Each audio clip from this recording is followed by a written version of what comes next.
পশ্চিমবঙ্গবাসীর জন্য খুশির খবর। আবার শুরু হলো বাংলা শস্য বিমা বা বিএসবি এর ফর্ম ফিল আপ। চলছে ভোট, এরই মাঝে রাজ্য সরকার তথা পশ্চিমবঙ্গ সরকারের উদ্যোগে আবার বাংলা শস্য বিমা ফর্ম ফিল আপ শুরু করে দিল রাজ্য সরকার। তো দর্শক বন্ধুরা, আপনারা দেখতে পাচ্ছেন স্ক্রিনে, এটি হচ্ছে বাংলার শস্য বিমার অফলাইন ফর্ম। এই ফর্মটি আপনারা সকলেই জানেন বিডিও অফিসে জমা করতে হয়।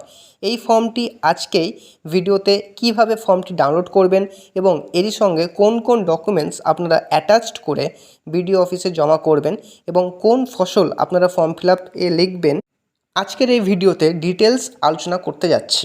বন্ধুরা, রাজ্য সরকার এবং কেন্দ্র সরকারের নিত্য নতুন প্রকল্পের আপডেট পেতে হলে নিচের দিকে যে লাল রঙের সাবস্ক্রাইব বাটনটি রয়েছে সেটি ক্লিক করে একটি লাইক দেবেন এবং ভিডিওটি শেষ অবধি দেখবেন যারা বাংলা শস্য বিমা ফর্ম ফিল আপ করতে চান। চলুন দেখে নেওয়া যাক। আমরা এই মুহূর্তে রয়েছি বাংলা শস্য বিমার অফিসিয়াল ওয়েবসাইটে, অর্থাৎ এই ওয়েবসাইট থেকেই আমরা বাংলা শস্য বিমার যে অ্যাপ্লিকেশন ফর্মটি খারিফ শস্যের, সেটা আমরা ডাউনলোড করতে পারবো বা এখান থেকে আমরা অ্যাপ্লাই করতে পারবো। তো দেখুন বন্ধুরা, নিচে রয়েছে ফার্মার কর্নার, আরেকটু নিচে এলে দেখতে পাবেন ইন্স্যুরেন্স ক্যালকুলেটর, তারপর আরেকটু নিচে এলে রিপোর্ট ক্রস লস, তারপর অ্যাপ্লিকেশন স্ট্যাটাস। অর্থাৎ যখন আপনি অ্যাপ্লাই করবেন বা যখন আপনি অ্যাপ্লিকেশন ফর্মটি এই ওয়েবসাইট মাধ্যম দিয়ে যখন ডাউনলোড করার পর ফিল আপ করে যখন বিডিও অফিসে জমা করবেন, তারপর আপনার অ্যাপ্লিকেশন ফর্মটি কত দূর অবধি গিয়েছে, অর্থাৎ অ্যাপ্লিকেশনটি কতটা হচ্ছে বা কতটা হচ্ছে না, সেটা আপনারা এই অ্যাপ্লিকেশন স্ট্যাটাসের মাধ্যমে দেখতে পারবেন। তারপর দেখুন টেকনিক্যাল গ্রেভিয়েন্স, তারপর রয়েছে হেল্পলাইন নাম্বার, অর্থাৎ যদি কোনো সমস্যা হয় বা যদি কোনো কোয়ারি থাকে তো এই হেল্পলাইন নম্বরের মাধ্যমে আপনারা সবটাই জেনে নিতে পারবেন। তো বন্ধুরা, ওপরে আসা যাক। ওপরে আসার পর যেহেতু আমি বললাম যে আমি এখন বর্তমানে বাংলা শস্য বিমার অফিসিয়াল ওয়েবসাইটে দাঁড়িয়ে রয়েছি, তো বন্ধুরা এখানে একটু ওপরে দেখতে পাবেন যে অ্যাপ্লিকেশন ফর্ম অফ খারিফ 2024 বলে যে অপশানটি রয়েছে, এই অপশানটিতে টাচ করবেন। অপশানটি টাচ করার পর দেখুন এখানে ডাউনলোড করার অপশান দিয়েছে, আমরা ডাউনলোড করে নেব। আমার বাংলা শস্য বিমার যে ফর্মটা সেটা ডাউনলোড হয়ে গিয়েছে। এখানে লেখা রয়েছে বিএসবি প্রপোজাল ফর্ম খারিফ 2024, যে পিডিএফটা রয়েছে সেটা এখানে টাচ করবেন। দেখুন টাচ করবার পর যে বাংলা শস্য বিমার যে পিডিএফটা সেটা খুলে গিয়েছে। দেখুন সম্পূর্ণ ফর্মটা পেয়ে গেছেন। এবার দেখুন লেখাই রয়েছে বাংলা শস্য বিমা বিএসবি খারিফ 2024 মরশুম পাট। তো বন্ধুরা, এই ফর্মটি আপনাকে ভালো করে ফিল আপ করতে হবে, যেটি আমি আপনাদেরকে করে দেখাবো আর কি। নিয়মিতভাবে যেভাবে বলবো সেইভাবে করবেন এবং তারপর বিডিও অফিসে সেইভাবে জমা করলে আশা করি আপনাদের বাংলা শস্য বিমার যে খারিফ শস্যের যে টাকাটি সেটা আপনারা পেয়ে যাবেন।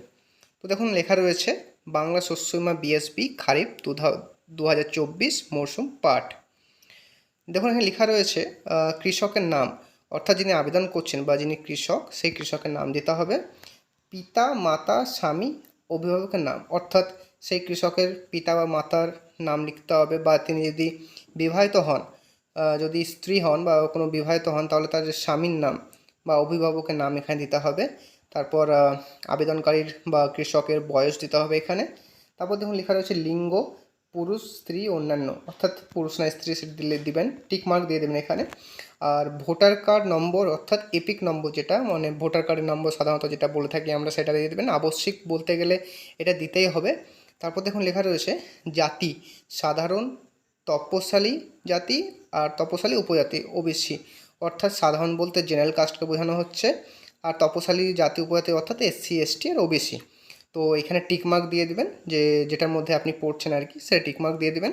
তারপর দেখুন লেখা রয়েছে মোবাইল নম্বর, এখানে অবশ্যই সেই মোবাইল নম্বরটা দেবেন যেটা আপনার অ্যাক্টিভ রয়েছে, অর্থাৎ যেটা আপনি ইউজ করছেন বর্তমানে, যেটাতে কোনো এসএমএস আসার সুযোগ থাকবে, কল করার সুযোগ থাকবে, সেরকম মোবাইল নম্বর যেটি অ্যাক্টিভ এক কথায় বলা চলে। তারপর দেখুন এখানে রয়েছে আধার নম্বর, অবশ্যই লাগবে আধার নম্বর। আধার নম্বরটা এখানে পুট করে দেবেন, অর্থাৎ লিখে দেবেন। দেখুন তারপর লেখা রয়েছে বসবাসের ঠিকানা, মৌজা, গ্রামের নাম, অর্থাৎ যে জায়গায় আপনি বসবাস করছেন বর্তমানে সেই জায়গার যে গ্রাম রয়েছে বা মৌজা থাকলে তার এখানে নাম লিখতে হবে। তারপর লেখা রয়েছে গ্রাম পঞ্চায়েত, অর্থাৎ আপনাদের যে গ্রাম পঞ্চায়েত রয়েছে সেই গ্রাম পঞ্চায়েতের নাম দিতে হবে। এবার দেখুন রয়েছে ব্লক, অর্থাৎ আপনি যে ব্লকের আন্ডারে পড়ছেন সেই ব্লকের নাম, আর এবং যিনি যে জেলার মধ্যে আপনি থাকছেন আর কি সেই জেলার নাম দিতে হবে। তারপর দেখুন লেখা আছে কেসিসি আছে হ্যাঁ না না, দরকার নেই, এটা লাগবে না। কৃষক বন্ধু আইডি যদি থেকে থাকে, কৃষক বন্ধু আইডি তো অবশ্যই পুট করে দেবেন, না হলে আবশ্যিক বলে লেখা নেই, যেহেতু না দিলেও চলবে। যদি না থাকে তাহলে চলবে, আর যদি থেকে থাকে তাহলে দিলেও কোনো অসুবিধা নেই। তারপর দেখুন লেখা রয়েছে বীমার জন্য প্রস্তাবিত ফসল এবং জমির বিবরণ, অর্থাৎ যে ফসল বর্তমানে ক্ষয়ক্ষতি হয়েছে আর কি, সেই ফসলের টাকা আপনাদেরকে দেওয়া হবে। দেখুন লেখা রয়েছে নিচে অধিসূচিত ফসলের নাম পাট, অর্থাৎ পাট যে ফসল রয়েছে সেটির ক্ষয়ক্ষতির দরুন থেকে আপনাকে টাকা দেওয়া হবে। বুঝতে পারছেন যে হঠাৎ করে এত অনাবৃষ্টি বা হঠাৎ করে এত খরা হওয়ার কারণে, ইভেন ভোটও চলছে যেহেতু, তো সেই কারণে ক্ষয়ক্ষতিও হয়েছে অনেক পাট চাষে। তো সেই ক্ষেত্রে আপনাকে পাটের যে ক্ষতিপূরণ, যদি আপনারা পাট চাষ করে থাকেন তো তার যে ক্ষতিপূরণ সেই টাকা আপনাদেরকে দেওয়া হবে, আপাতত পাটের টাকা। তারপর যখন ধান চাষ হবে বা আরও যে চাষগুলো হয় আর কি, তো সেই নিয়মিতভাবে তখন বিএসবি ফর্ম বেরোবে, সেই অনুযায়ী আপনারা এখানে পাটের জায়গায় যা লেখা থাকবে সেই অনুযায়ী যদি আপনারা চাষ করে থাকেন তো সেটার ক্ষতিপূরণের টাকা আপনাদেরকে দিয়ে দেওয়া হবে। তো দেখুন লেখা আপাতত পাট নিয়ে যেহেতু কথা বলছি আমরা, যেহেতু পাট চাষের ক্ষয়ক্ষতি হয়েছে, তো সেই দরুন থেকে পাটের টাকা দেওয়া হচ্ছে আপনাদেরকে। তো দেখুন লেখা রয়েছে তারপর অধিসূচিত এলাকা অর্থাৎ ব্লক, মানে আপনি যে ব্লকের মধ্যে পড়ছেন সেই ব্লকের নাম দিতে হবে, মৌজার নাম ও জেএল নম্বর, অর্থাৎ যে মৌজার মধ্যে পড়ছেন আর কি সেই মৌজার নাম এবং জেএল নম্বর যেটা রয়েছে সেটা আপনি দিতে হবে, খতিয়ান নম্বর দিতে হবে, দাগ নম্বর দিতে হবে।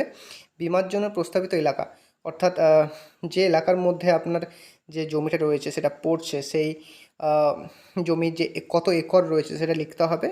নিজস্ব জমি, ভাগ চাষি, ভাড়া নেওয়া চাষি, অর্থাৎ আপনার সেটা নিজের জমি কিনা বা ভাগ চাষি কিনা বা ভাড়ার মাধ্যমে চাষি খাটাচ্ছেন কিনা সেটা লিখতে হবে। তারপর বলছে ফসল রোপণের বা সম্ভাব্য রোপণের তারিখ, কবে আপনি ফসল রোপেছিলেন আর কি বা ফসল লাগিয়েছিলেন সেটার তারিখ আপনার দিতে হবে। তারপর দেখুন লেখা রয়েছে কৃষকের ব্যাংকের বিবরণ, যেটা মোস্ট ইম্পর্ট্যান্ট একটা ব্যাপার। সে দেখুন খুব কেয়ারফুলি এগুলো ফিল করবেন আপনারা, বিশেষ করে ব্যাঙ্ক অ্যাকাউন্টের নাম্বার, ব্যাঙ্কের আইএফসি কোড, ব্যাঙ্কের নাম, যদি একটু ভুলভাল হয় তাহলে আপনারা হয়তো টাকা পাওয়া থেকে বঞ্চিত থাকবেন। তো বন্ধুরা দেখুন এখানে প্রথমেই দেওয়া আছে এটা কৃষকের নাম, অর্থাৎ ব্যাংকের পাসবই অনুযায়ী, মানে আপনাদের যে ব্যাংকের পাসবুক রয়েছে সেই পাসবুকে যে নামের অক্ষরগুলো রয়েছে আর কি, আপনার নামের যে অক্ষর যেভাবে রয়েছে ঠিক সেই দেখে সেই অক্ষরগুলো লিখবেন, যেন ভুলভাল একদমই না হয়। পাসবই, ব্যাংকের পাসবই যেভাবে লেখা আছে সেইভাবে লিখবেন কৃষকের নাম। তারপর দেখুন ব্যাংকের নাম, অর্থাৎ যে ব্যাংকে আপনার অ্যাকাউন্ট রয়েছে সেই ব্যাংকের নাম, ব্রাঞ্চের নাম, অর্থাৎ যে ব্যাংকটি কোন ব্রাঞ্চের আন্ডারে পড়ছে সেই ব্রাঞ্চের নাম দেবেন, অ্যাকাউন্ট নাম্বার যেটা খুবই গুরুত্বপূর্ণ, দেখে শুনে ভালোভাবে এটা লিখবেন, ব্যাংকের অ্যাকাউন্টে যে অ্যাকাউন্ট নাম্বারটা, আর আইএফসি কোড অবশ্যই এই দুটো ভালো করে মেনশন করবেন। আর অ্যাকাউন্টের ধরন, অর্থাৎ আপনার অ্যাকাউন্টটি সেভিংস অ্যাকাউন্ট না কারেন্ট অ্যাকাউন্ট না স্যালারি অ্যাকাউন্ট, তো বেশিরভাগ ক্ষেত্রে সবে সেভিংস অ্যাকাউন্টই হয়ে থাকে, তো সেক্ষেত্রে আপনি সেভিংস অ্যাকাউন্ট দিয়ে দেবেন। দেখুন বন্ধুরা তারপর বলা হয়েছে কৃষকদের দাখিল যোগ্য নথি, অর্থাৎ যেগুলো আপনার বাধ্যতামূলক দেওয়া, যে বলতে গেলে যেগুলো ডকুমেন্টস আর কি, এই ফর্মটা ফিল আপ করলে তো শুধু হবে না, এই ফর্মটা ফিল আপ করবার পর যে ডকুমেন্টসগুলো আপনার লাগবে সেই ডকুমেন্টসগুলোর কথা বলা হয়েছে। যেমন প্রথমে বলা হয়েছে কেওয়াইসি নথি, ভোটার আইডি কার্ড এবং আধার কার্ড, অর্থাৎ আপনার যে ভোটার কার্ড রয়েছে এবং যে আধার কার্ড রয়েছে সেটা বলতে গেলে জেরক্স লাগবে, অথবা আসলটি দেখার জন্য নেবে ওরা। তারপর বলছে অবশ্যই সেগুলোর কেওয়াইসি হওয়া উচিত, এবং তারপর বলছে 2 নম্বরে পাসবইয়ের কপি সমেত ব্যাঙ্ক অ্যাকাউন্ট নাম্বার, অর্থাৎ আপনার ব্যাংকের যে পাসবুকটা রয়েছে সেটার মূলত প্রথম যে পেজটা যেটা সাধারণত চেয়ে থাকে আর কি, তো প্রথম পেজটার জেরক্স করে নেবেন অ্যাকাউন্ট নাম্বার সহ। তারপর দেখুন বলা হয়েছে 3 নম্বরে খতিয়ান বা পর্চা বা পাট্টা বা দলিলের নকল, অর্থাৎ যে খতিয়ান বা পর্চা রয়েছে জমির সেটার একটি নকল, অর্থাৎ জেরক্স জমা করতে হবে বলছে। ভাগ চাষিদের বা নিজেদের নামে জমি না থাকলে জমির চাষের অধিকার সংক্রান্ত শংসাপত্র দিতে হবে, অর্থাৎ জমির যে মালিক বা যে প্রমাণ আর কি সেটার আপনার জেরক্স দিতে হবে, মালিকের কাছে যে প্রমাণপত্র রয়েছে সেটার জেরক্স দিতে হবে। তারপর 4 নম্বরে বলছে সহকৃষি অধিকর্তা বা তার প্রতিনিধি অথবা ভূমি ও ভূমি সংস্কার এবং উদ্যন্ত ত্রাণ ও পুনর্বাসন দপ্তরের রাজস্ব আধিকারিক বা পারিদর্শিক দ্বারা প্রদত্ত ফসল রোপণের শংসাপত্র। এটা না হলেও চলবে, এটা অতটা গুরুত্বপূর্ণ না, কিন্তু প্রথম যে তিনটে রয়েছে সেটা অবশ্যই অনেক গুরুত্বপূর্ণ। তারপর দেখুন রয়েছে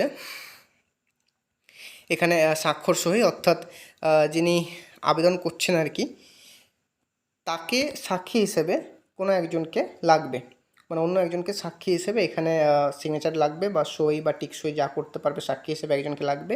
আর দেখুন লেখা রয়েছে কৃষকের সহি বা টিক ছাপ, অর্থাৎ যিনি আবেদন করছেন বা যিনি মূল কৃষক, সেই কৃষকের সহি বা টিক ছাপ দিলে হবে। তারপর দেখুন নিচে লেখা রয়েছে প্রাপ্তি স্বীকার। প্রাপ্তি স্বীকার অর্থাৎ যিনি আবেদন করছেন আর কি, তাকেই আবার লিখতে হবে আর কি, তার নিয়ে লিখতে হবে।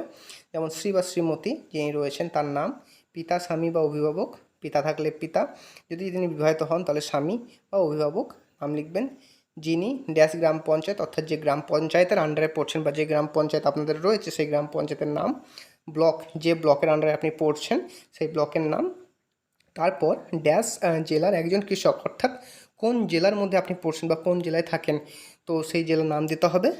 তার নিকট হইতে ড্যাশ তারিখে ড্যাশ ফসলের জন্য, অর্থাৎ যে তারিখে আপনি আবেদন করছেন সেই তারিখে ড্যাশ ফসলের জন্য, অর্থাৎ যেহেতু আমরা জানি যে এই শস্য বিমা, বাংলা শস্য বিমার যেহেতু পাটের জন্য আমরা আবেদন করছি, তো সেই ক্ষেত্রে পাট ফসলের জন্যে ড্যাশ একর পরিমাণ জমির জন্য পূরণ করা প্রস্তাবপত্র গ্রহণ করা হইল, অর্থাৎ ফসলের জন্য যে যত একর বা যত পরিমাণ আপনার জমি রয়েছে সেই পরিমাণটা লিখতে হবে। তারপর আবার বলা হচ্ছে শ্রী বা শ্রীমতী ড্যাশ, অর্থাৎ নিজের নামটা লিখবেন, এর ড্যাশ ব্যাংকের, অর্থাৎ যে ব্যাংকের নাম রয়েছে আর কি, যে ব্যাংকে অ্যাকাউন্ট রয়েছে সেই ব্যাংকের নাম, যে ব্যাংকের ড্যাশ শাখায়, অর্থাৎ ব্রাঞ্চ, শাখা বলতে এখানে ব্রাঞ্চকে বোঝানো হচ্ছে, তো ব্যাংকের ড্যাশ অর্থাৎ যে ব্রাঞ্চের নাম সেটা দিতে হবে। তারপর শাখায় অ্যাকাউন্ট আছে এবং অ্যাকাউন্ট নম্বর হলো যে অ্যাকাউন্ট নাম্বারটা রয়েছে সেটাই লিখে দেবেন। তারপর বন্ধুরা এখানে আর তেমন বিশেষ কিছু নেই, এখানে লেখা আছে অনুমোদিত স্বাক্ষরকারীর সহি ও সিলমোহর, অর্থাৎ যিনি এটা অ্যাকসেপ্ট করবেন বা গ্রহণ করবেন, অর্থাৎ আপনার এই ফর্মটি নিয়মিত ফিল আপ হয়ে যাওয়ার পর আপনি যখন বিডিও অফিসে জমা করবেন তখন যিনি নেবেন তো তারাই এখানে স্বাক্ষর সই যা করবেন। এখানে আপাতত আর কোনো আপনার ভূমিকা নেই, আর লেখালেখির কোনো প্রয়োজন নেই। তো বন্ধুরা এই ছিল আমার আজকের বাংলা শস্য বিমার ফর্ম ফিল আপ। তো আশা করি দেখে বুঝতে পারছেন যে কিভাবে আমি বললাম, একটু কেয়ারফুলি ভালোভাবে ফর্মটি ফিল আপ করবেন, কারণ একটু গণ্ডগোলের জন্য হয়তো আপনি টাকা পাওয়া থেকে বঞ্চিত থাকবেন। তো আশা করি ভিডিওটি আপনার ভালো লেগেছে। যদি এমনি নতুন নতুন ভিডিও পেতে চান তাহলে অবশ্যই চ্যানেলটিকে সাবস্ক্রাইব করে রাখবেন। আর বন্ধুরা আপনার নিজেদের আত্মীয়দের বা বন্ধুদের কাছে যত সম্ভব ভিডিওটি পৌঁছে দেবেন।